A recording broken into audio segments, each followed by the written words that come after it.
Alors le light painting, c'est vraiment arrivé par hasard. J'étais dans ma chambre avec mon réveil électronique, je faisais des tests avec les temps de pause sur mon boîtier. J'ai réalisé que je pouvais, en déplaçant une source de lumière devant l'objectif, dessiner des motifs.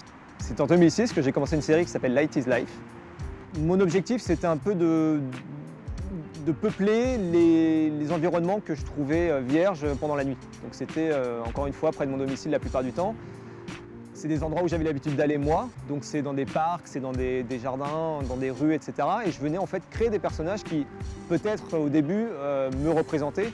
Et ensuite, j'ai développé un peu ce travail autour des personnages pour me concentrer davantage sur l'environnement.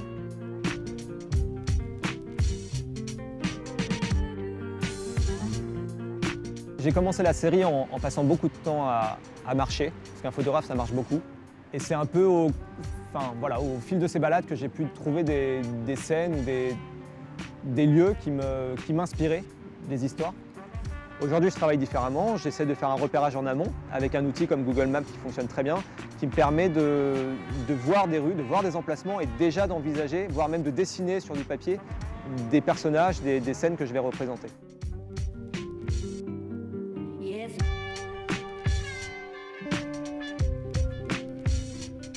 Quand il est question de photos de nuit et évidemment de long temps de pause, l'accessoire que je vais dire indispensable, c'est bien évidemment le trépied, que j'utilise systématiquement.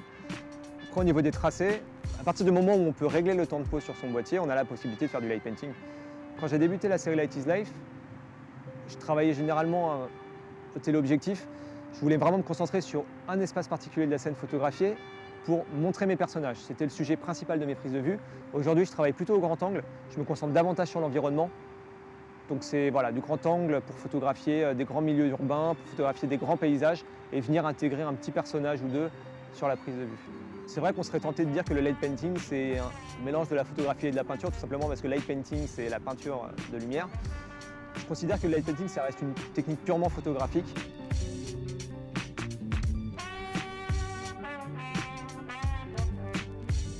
J'ai interrompu mes études, j'ai travaillé un petit peu pour investir dans du matériel. Et c'est là que j'ai commencé à faire des reportages photos, etc. Ça s'est fait doucement, ça s'est fait sûrement. Et effectivement, aujourd'hui, je pratique la photo en tant que professionnel et j'ai aucun regret.